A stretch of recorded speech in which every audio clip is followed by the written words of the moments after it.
Para hacer democracia, se requiere estar bien informados. La Urna, programa del Instituto Electoral de Coahuila.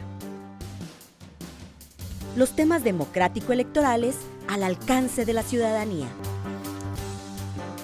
Hola, ¿qué tal? Bienvenidos a su programa La Urna, producción del Instituto Electoral de Coahuila. Como siempre, les saludamos con mucho gusto y mucho agrado y le queremos invitar a que se quede con nosotros. En esta ocasión, la consejera presidenta, la maestra Gabriela María de León Farías, nos presenta una interesante charla. Vamos con usted, presidenta.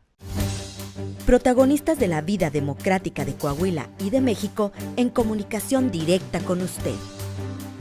La entrevista. Buenas tardes, bienvenidos a La Urna, el programa de radio y televisión del Instituto Electoral de Coahuila. Nos da muchísimo gusto saludarles. Y el día de hoy, quisiéramos tocar un tema importante para la democracia mexicana, que son los partidos políticos. Y para eso, le damos la bienvenida al doctor Ciro Murayama Rendón. Él es doctor en Ciencias Económicas y Empresariales por la Universidad Autónoma de Madrid. Además, es licenciado en Economía por la Universidad Nacional Autónoma de México. Es titular nivel A de tiempo completo, pero ahora con licencia de la Facultad de Economía del UNAM, miembro del Sistema Nacional de Investigadores, también miembro de la Academia Mexicana de Economía Política. Y actualmente es consejero electoral del Instituto Nacional Electoral. Consejero, muchísimas gracias por permitirnos platicar el día de hoy con usted en La Urna. Al contrario, gracias a ustedes por la invitación, el gusto es mío. Gracias. Bueno, pues es un tema básico en nuestra democracia, los partidos políticos. ¿Qué son los partidos políticos, consejero?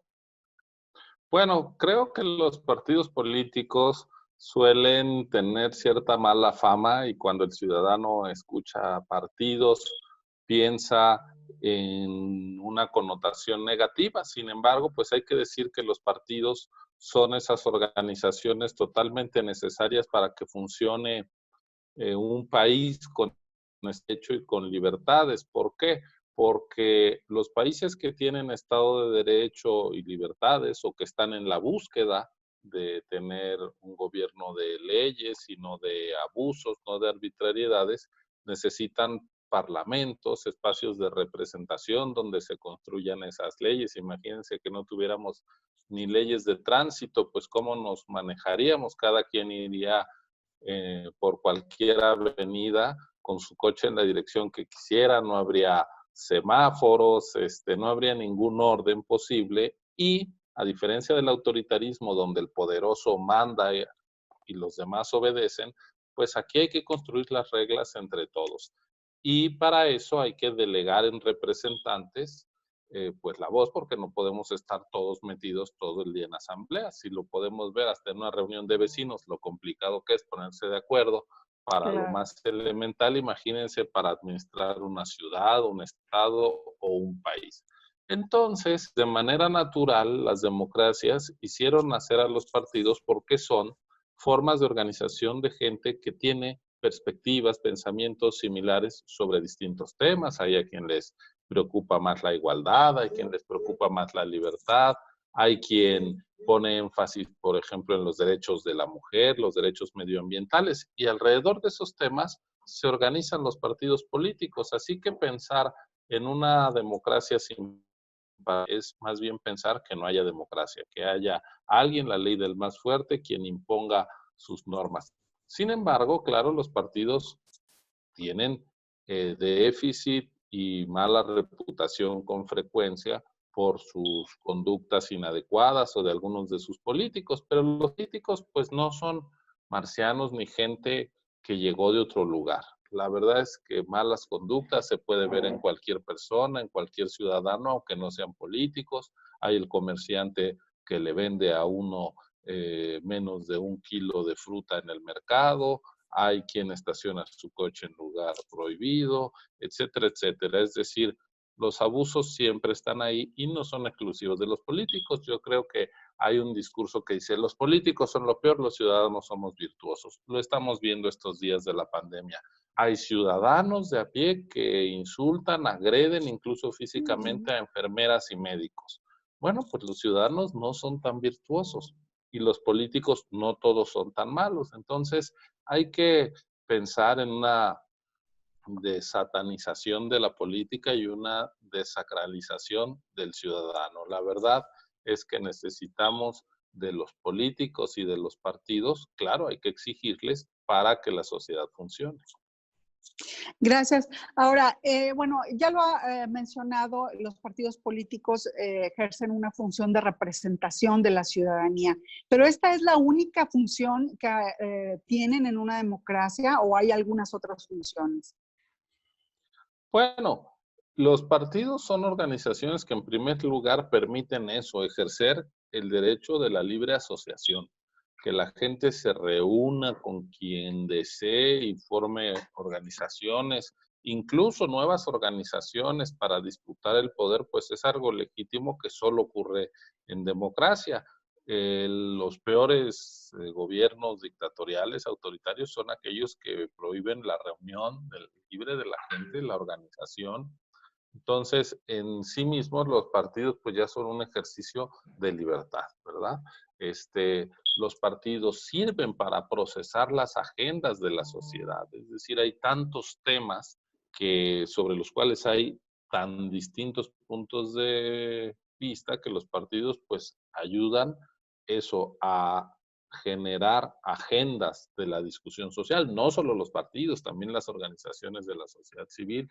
Los partidos sirven para que la gente concurra a las elecciones, para formar grupos parlamentarios alrededor de distintos ideales. Los partidos también son organizaciones alrededor de ideales, de principios. Eso a veces se pierde porque, hay que decirlo, se han deslegitimado, vemos prácticas reprobables en donde pues la ideología es lo de menos, gente que cambia de partido como quien cambia de cachucha, alejándose de la ideología, de los compromisos, y ese no es solo un fenómeno mexicano, el transfugismo incluso en distintos países se ha prohibido para evitar justamente que la gente use a los partidos solo como plataforma para llegar a cargos de elección popular. Lo que creo que es importante es vigilar a los partidos, exigirles, volverlos mejores, pero si los prohibimos, si los desaparecemos de la escena, pues lo que vamos a tener es una falta de vida democrática. Consejero, a ver, en México tuvimos durante muchos años pues una situación de un partido hegemónico y pasamos de un partido hegemónico que ganaba las elecciones a una pluralidad, a una alternancia, que bien lo ha mencionado usted, es la constante de las elecciones en México. ¿Cómo influyó la autoridad electoral, específicamente el Instituto Federal Electoral, ahora Instituto Nacional Electoral, para el fortalecimiento de este sistema de partidos? Bueno, pues a través de una cosa que se dice fácil, pero que no fue sencilla y que es muy importante, garantizando el voto libre y secreto de la gente, porque quien construyó ese sistema autoritario de partido hegemónico fue la ciudadanía votando. Y la autoridad electoral lo que hizo al garantizar el voto libre y secreto es que la sociedad mexicana, que es muy plural y muy diversa, expresara esa pluralidad en la que, por ejemplo, el presidente perdiera el control del Congreso que había tenido durante buena parte del siglo XX, fue ya hasta el último tramo de ese siglo, en 1997, cuando el presidente Zedillo fue el primer presidente del PRI que no tuvo el control de la Cámara de Diputados. Pero hay que decir que el partido hegemónico de entonces, más que un instrumento de los ciudadanos, era un instrumento del poder. Es decir, la simbiosis entre gobierno y partido era muy difícil de escindir. De hecho, pues era como una secretaría más de Estado, pero volcada a la política. El aparato del partido hegemónico usaba recursos públicos, a diferencia de que, como es hoy, que los recursos públicos llegan para los partidos con toda transparencia y porque hay fondos para ello, entonces se disponía de recursos de gobiernos municipales, estatales, del gobierno federal, para la maquinaria y la sobrevivencia de ese partido. A diferencia de lo que ocurre hoy, donde, como usted bien dice, tenemos un sistema plural de partidos y el financiamiento público pues surge ya de una fórmula que está en la Constitución y que se estableció también en el último tramo del siglo XX, en 1996. Y entonces, ¿qué es lo que tenemos? Que hoy las organizaciones de los ciudadanos llegan al poder. No el poder se acerca a los ciudadanos a través de un partido de Estado. Y ese cambio, o de un partido hegemónico, ese cambio es bien importante. Hemos visto en los últimos años, simplemente en lo que va del siglo, 3 alternancias en la presidencia de la República, y eso se expresa porque pues, los ciudadanos votan por distintas opciones. Incluso hoy tenemos en la presidencia un partido que estaba naciendo hace apenas 6 años. Es decir, el sistema de partidos no es un club cerrado donde los que ya entraron echan la puerta y controlan el derecho de admisión, sino que ciudadanos inconformes con los partidos existentes pueden formar nuevas organizaciones y pueden aspirar a desplazarlos y a volverse gobierno, como ocurrió con las elecciones de 2018. Entonces nosotros tenemos un sistema de partidos que tiene una especie de puerta giratoria. Se puede entrar si se realizan asambleas, si se tiene un número mínimo de afiliados, pero si la gente no le da a algún partido el 3% de la votación, salen de la arena electoral. En lo que va del siglo han debutado en las urnas como partidos políticos nacionales 13 partidos y 11 de ellos han salido porque la gente no les da suficiente apoyo. No les de vota. hecho, solo de todos esos nuevos partidos, solo existen hoy Movimiento Ciudadano, que empezó llamándose Convergencia por la Democracia, y Morena, que incluso gobierna cuando todavía en el 2012 no fue a las urnas. Ha tocado usted un tema muy importante, que es el tema del financiamiento. Mucha gente se estará preguntando por qué en nuestro sistema mexicano, en nuestro sistema democrático, se les da financiamiento público a los partidos políticos con registro. No sé si le parezca que podamos contestar esta pregunta después de una pequeña pausa. ¿Por qué reciben financiamiento público los partidos políticos? No se vayan, estamos en La Urna, el programa de radio. Regresamos en unos minutos. Actualmente, ante el Instituto Electoral de Coahuila, se encuentran acreditados 11 partidos políticos, 7 con registro nacional y 4 con registro local. Los partidos que cuentan con registro nacional son Partido Acción Nacional, Partido Revolucionario Institucional, Partido de la Revolución Democrática, Partido del Trabajo, Partido Verde Ecologista de México, Movimiento Ciudadano y Morena. Y los partidos acreditados con registro local son Unidad Democrática de Coahuila, Unidos, Partido de la Revolución Coahuilense y Emiliano Zapata, La Tierra y su Producto, AC. Instituto Electoral de Coahuila.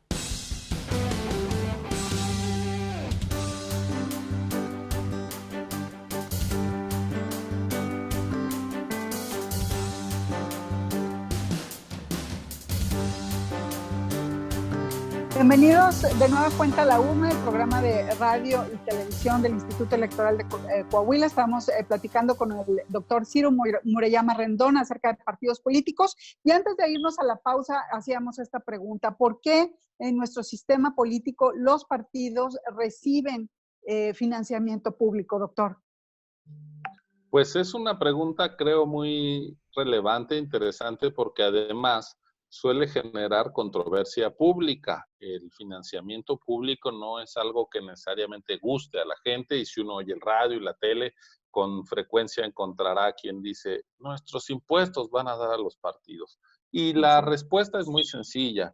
El dinero que va a los partidos, que siempre van a necesitar recursos para sostener sus estructuras, para hacer sus campañas en todo el mundo, puede surgir solo de 2 fuentes, o del financiamiento público o del financiamiento privado.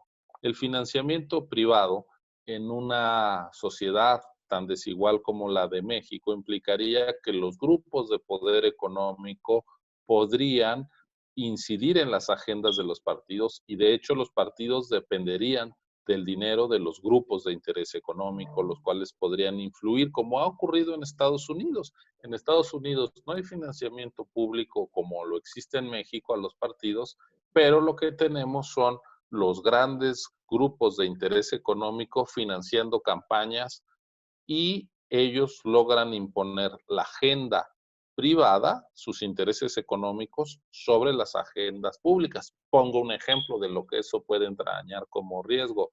La Asociación Nacional del Rifle está detrás de donaciones multimillonarias a distintos candidatos en Estados Unidos. Por eso es que los legisladores no se atreven a legislar contra el uso de armas que produce tantas matanzas de civiles en nuestro país vecino del norte a cada rato. Otro ejemplo, las corporaciones farmacéuticas, empresas de seguros que se oponen a que exista un sistema de salud público que les pueda implicar pérdidas en su negocio, pues han ido frenando la extensión de un sistema público de salud en Estados Unidos y ahora estamos viendo las consecuencias como el número de muertos y la atención en Estados Unidos por el COVID-19 es menos eficiente que en países que sí tienen sistemas universales de salud. Bueno, pues ahí tenemos ejemplos de cómo el dinero privado puede capturar la agenda pública. Por eso en México se decidió desde fines de los años 90, cuando nos fuimos democratizando, que hubiera una base de financiamiento público porque la política y las decisiones de la política deben estar enfocadas a proteger, a ver por el interés público, de tal manera que más vale que haya recursos que sabemos de dónde vienen, que se repartan con criterios de equidad y que sean totalmente transparentes. Los recursos de financiamiento público son agua limpia a los partidos. Sabemos de dónde vienen, se reparten de manera equitativa, se fiscalizan con toda transparencia y si cerramos esa puerta, pues los actores políticos necesariamente irán a buscar dinero donde lo encuentren. Y donde lo encuentren, quiere decir eso. Pueden incluso acudir a fuentes de recursos mal habidos, delincuenciales. Y en un país con el problema de inseguridad pública que tiene México, el abrir la puerta a que los políticos, no solo por corrupción, no solo por falta de compromiso cívico, se acerquen a financiamiento ilegal, sino porque construimos un modelo que los hace depender de financiamiento privado exclusivamente, creo que estaríamos entrando a terrenos más pantanosos en los de que por sí se mueve la realidad de nuestro país. Ahora, usted, bueno, lo ha comentado muy bien, aparejado al otorgamiento de recursos públicos a los partidos políticos, pues va una fiscalización muy minuciosa que ha hecho el Instituto Nacional Electoral. Es decir, se le da seguimiento al recurso y se sanciona en aquellos casos en donde no se ajusta la aplicación del recurso a las normas que se han establecido. Así es. En México los partidos tienen unas obligaciones de rendición de cuentas que prácticamente no se tienen en otros países, eso hay que decirlo. Nosotros cada que termina una campaña presentamos los dictámenes de la fiscalización que se hizo a todos los ingresos y gastos de cada candidato. Los espectaculares que pusieron, los mítines que realizaron, la propaganda que contrataron en redes sociales, las bardas que pintaron en las ciudades y carreteras, todo eso es fiscalizado. Si ustedes buscan esa información para Estados Unidos, para Francia, para otros países, es inexistente. Y yo creo que en México esto ha permitido que lleguemos a unas elecciones donde es el sufragio libre de la gente quien decide quién gana cada elección y no el dinero. Incluso vemos que candidatos que no son los que más gastan, pueden ganar una elección. Es decir, la ciudadanía sabe distinguir entre gasto y pertinencia de una candidatura, no necesariamente el que más gasta es el que más apoyo ciudadano recibe, y esa es una buena señal. En México es el voto libre lo que está decidiendo quién gana cada elección, no el dinero. Y eso, pues, no es una mala noticia en el actual contexto. Pasando un poquito, bueno, a otro tema, consejero, porque tiene relación con lo mismo que estamos platicando. El día 19 de abril se publicó un artículo suyo en la revista Nexos que estaremos compartiendo la liga en este programa y habla, hace unas reflexiones interesantes con relación a la pandemia que estamos viviendo actualmente en México, que ha derivado una crisis sanitaria y una crisis económica, y el papel que deberían de estar jugando los partidos políticos en medio de esta crisis, doctor.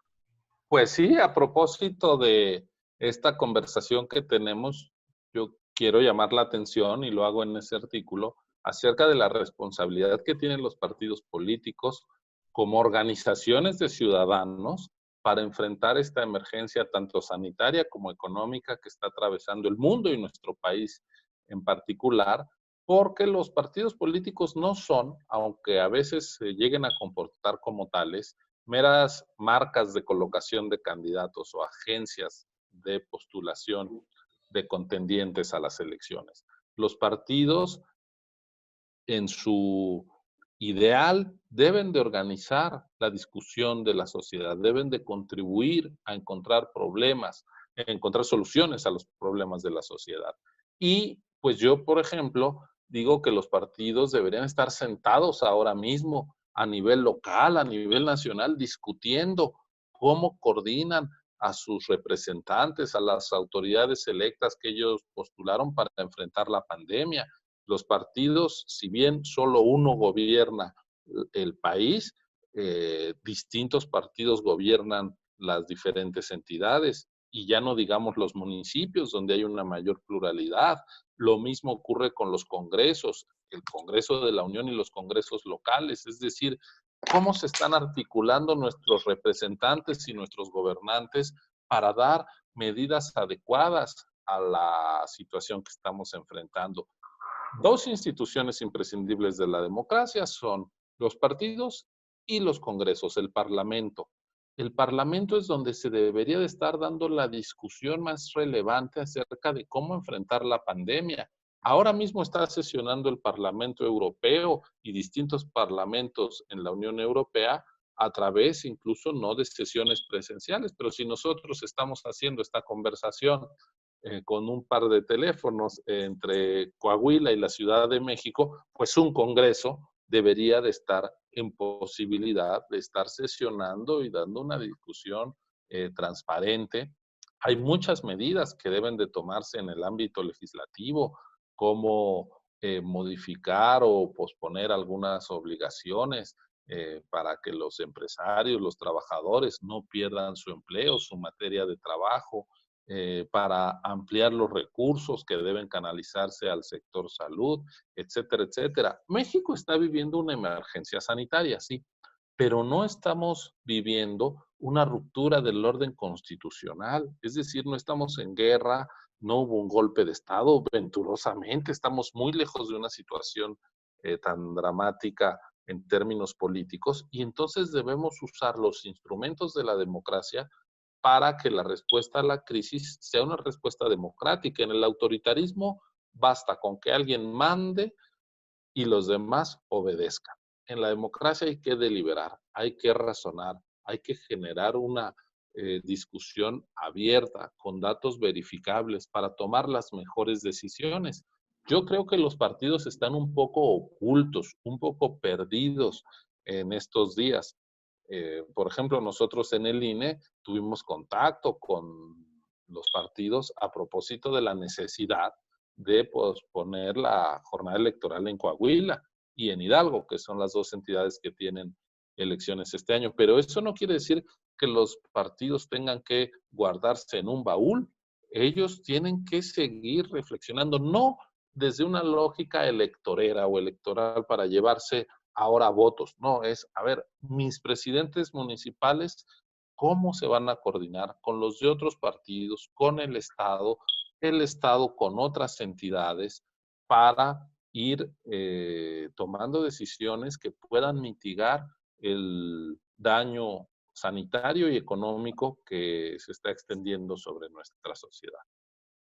Gracias, doctor. A ver, usted hace una reflexión, dice, no podemos enfrentar una crisis de salud y económica bajo un formato de usos y costumbres predemocráticas. ¿A qué se refiere con esto? Pues que si no tuviéramos democracia, bastaría con que el poderoso mandara y todos los demás obedecieran. Pero en una democracia necesitamos escuchar los puntos de vista de los distintos sectores, de los trabajadores, de los empresarios, de los distintos partidos políticos, de las organizaciones sociales, de la sociedad civil. Debemos ser sensibles a distintas agendas. Por ejemplo, se tomó la determinación de lastimar los programas de apoyo a las mujeres. Hoy con el confinamiento el riesgo para quien padece violencia doméstica es mayor. Si no es el Estado quien ofrece soluciones, salidas, pues no va más que a emperrar la ley del más fuerte y la justicia por propia mano. Entonces, a eso me refiero, a que debemos ser sensibles y generar un diálogo que hasta el momento no se ha dado para que la sociedad en su conjunto pueda responder junto con el gobierno, pero el gobierno como un representante de la sociedad, no como quien impone o como quien se desentiende. Y una deliberación democrática pasa también por tener datos compartidos. La información es clave para fortalecer a la ciudadanía y para dar lugar a una discusión racional. Si cada quien tiene sus datos sobre la pandemia, sobre la economía, pues a ningún lugar vamos a llegar. La Constitución dice que la información que se genere desde el Estado debe ser transparente, debe darse con independencia, debe de ser objetiva. Bueno, pues deberíamos de tener los datos sobre cómo avanza la pandemia y cómo está afectando a la actividad económica para tomar las decisiones que sea pertinente. Es decir, no podemos usar la sana distancia como un distanciamiento político, un enfriamiento de los avances que ya tenía México. El Congreso debe estar abierto para tomar decisiones, el Poder Judicial también. No estamos fuera del orden constitucional democrático y sin embargo hay ciertas actitudes de distintos actores, las negativas al diálogo, el desdén de las propuestas que hacen empresarios, académicos, intelectuales, organizaciones para enfrentar la pandemia, pues esas son conductas poco democráticas. Lo mismo el no estar activamente buscando soluciones por quienes tienen responsabilidad. Los partidos políticos reciben financiamiento público, pues debería ese financiamiento y toda la base de apoyo que les ha dado la Constitución para que estén contribuyendo a ver por el bien de la sociedad, pues deberían de estar activamente volcados a ello, insisto, sin que eso se traduzca en un intento de rédito, de buscar rédito político inmediato. Lo que los partidos en su conjunto deberían estar haciendo es contribuir a una deliberación más tolerante, más informada, que nos permita tomar decisiones también más pertinentes, democráticas, más incluyentes frente a esta situación excepcional que se vive. Pues muchísimas gracias, doctor. Desgraciadamente se nos ha terminado el tiempo. El día de hoy estuvimos platicando con el doctor Ciro Murayama Rendón, consejero del Instituto Nacional Electoral. Muchísimas gracias. ¿Alguna última reflexión referente a este tema, consejero? Pues además de agradecerles mucho, Presidenta, a usted y a todo el Instituto Electoral del Estado de Coahuila, y sabiendo que pronto, en cuanto la pandemia lo permita, regresarán a sus actividades y sacarán adelante junto con el INE, en lo que a cada autoridad nos toca, el proceso electoral local para renovar el Congreso de Coahuila, pues subrayar que la democracia es el mejor sistema político para enfrentar los problemas de la sociedad. También debe serlo en tiempos difíciles.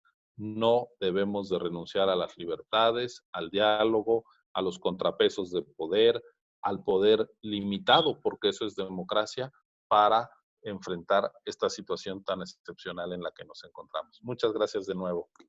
No, al contrario, muchísimas gracias. Y bueno, a quienes nos escucharon y nos vieron, también les agradecemos su atención. Y nos vemos la semana que entra en una emisión más de La Urna, el programa de radio y televisión del Instituto Electoral de Coahuila. Hasta pronto. Y es así como llegamos al final de su programa La Urna, producción del Instituto Electoral de Coahuila. Nos despedimos, no sin antes invitarle a tener comunicación a través de nuestras redes sociales. En Facebook nos puede encontrar como laurna.programa radiofónico del IEC, en Instagram como programa-radiofónico y en Twitter @laurna-IEC. Nos escuchamos y nos vemos la próxima semana. Pásele usted muy bien. Hasta luego. Gracias por acompañarnos en una emisión más de La Urna, llevado hasta ustedes por el Instituto Electoral de Coahuila. Nos escuchamos en nuestra próxima emisión.